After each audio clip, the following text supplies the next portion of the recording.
Prva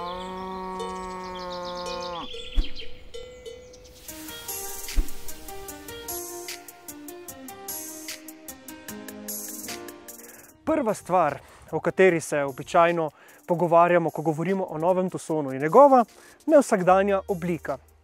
No in poleg zelo tistih izrazitih elementov, kot je na primer njegova maska, vam pokažemo še nekaj zanimivih detajlov.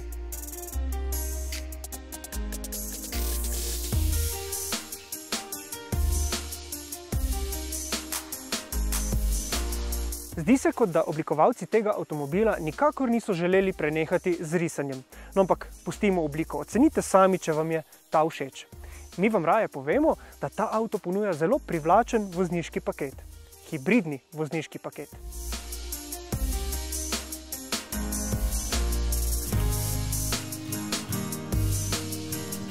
Demonstriramo kar tukaj na Rogli. In Rogle nismo izbrali po naključju. To slovensko turistično in športno središče je namreč pogosta izletniška točka družin. In družinam je ta avto prvenstveno tudi namenjen. Je namreč kompakten, ampak nadpovprečno prostoren družinski SUV. Ampak do Rogle pelje tudi zelo zanimiva in zavita cesta. In ta ponuja kar nekaj vozniških užitkov. Ampak mi smo tukaj z velikim in težkim SUV-jem, ki ima poleg vsega še hibridni pogon. No in ta kombinacija v današnjem svetu avtomobilizma velja za vse prej, kot da bi bila po godu ljubiteljem dobre športne vožnje. In če bi bilo vse po teh pravilih, bi danes parkirali v mestu in vam pokazali prtljažnik in zadnje sedeže. Ampak Tucson nas je presenetil.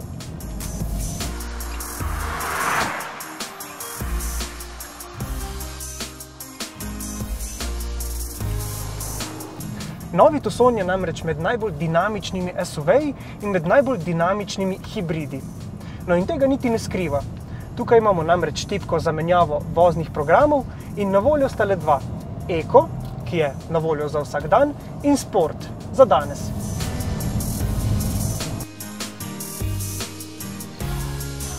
Razlika med njima je predvsem v načinu delovanja in pa odzivnosti pogona.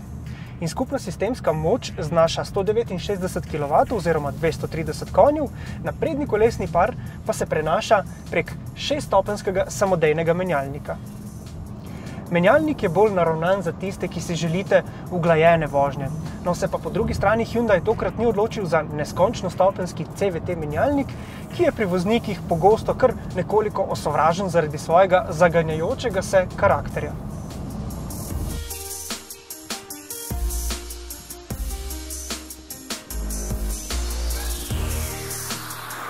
No, seveda pa bodo izbiro hibrida pogojevale značilne hibridne prednosti, torej ekologija. No in tako ga sami vidimo kot recimo dobro alternativo dizlu.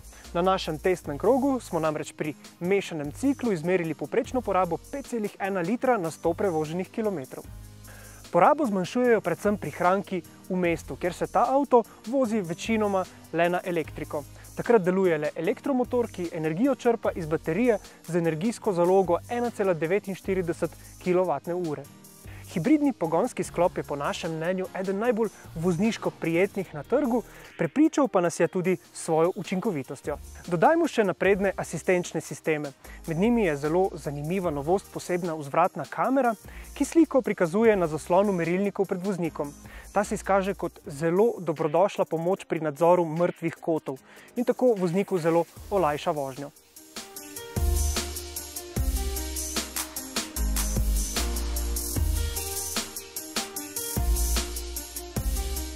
Tako je novi Tucson bolj primeren za tiste zahtevnejše voznike in uporabnike. Seveda pa pretehtajte, ali ste pripravljeni voziti dovolj umerjeno, da boste izkoriščali njegove hibridne prednosti. Takšen Tucson je namreč v primerjavi z neelektrificiranimi različicami dražji za približno 4000.